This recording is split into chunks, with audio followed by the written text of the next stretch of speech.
ঈদ মোবারক।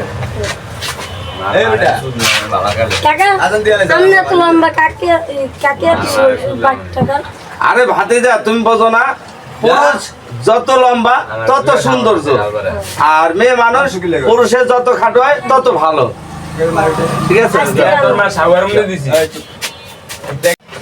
ওকে কাকা, এবার ঈদ উপলক্ষে তো কিছুই কিনা দিল না, মার্কেট তো কিছুই করে দিল না। এবার কালকে তো ঈদ, আজকে 500 টাকা দিও, কালকে বন্ধু বান্ধব মিলে। আচ্ছা ভাতিজা, এবারকার ঈদ উপলক্ষে ঠিক মতো কামাই রোজগার হয় নাই, আমি তোমার 500 টাকা মার্কেটও দিতে পারি নাই, তুমি মনে কষ্ট নেই না, ঈদের পর আমি তোমার টাকা ঠিকই 500 টাকা দেবো নি। দূর এবারে কি কোনো উৎসব হইব না?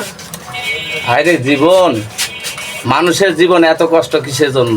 হ্যাঁ, ভাতিজার মার্কেট করে দেবো, হ্যাঁ কিনে দিতে পারলাম না, আর কিনলে কি আমি কামাই রোজগারটা করতে পারলাম না ঈদ উপলক্ষে?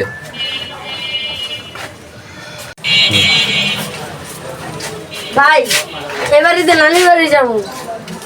ছোট, তুই যে নানির বাড়ি যাবি একা একা, ঠিক আছে, আমারে যে ঘরে একা থুইয়া, আমি তো ঘরে একা, আমার লগে কেউ নাই, তো এবারকার ঈদে আমি কেমনে আনন্দ উৎসব পালন করবো? ছোট, তুই যাইস না আমার ছেড়ে, আমার অনেক কষ্ট লাগে, তোর ছাড়া ঈদ করতে পারবো না। ছোট একটা ভাই থাকলে সে যদি কোনো আত্মীয় বাড়ি যায় খুবই কষ্ট লাগে, কারণ বড় ভাই কি না করতে পারে।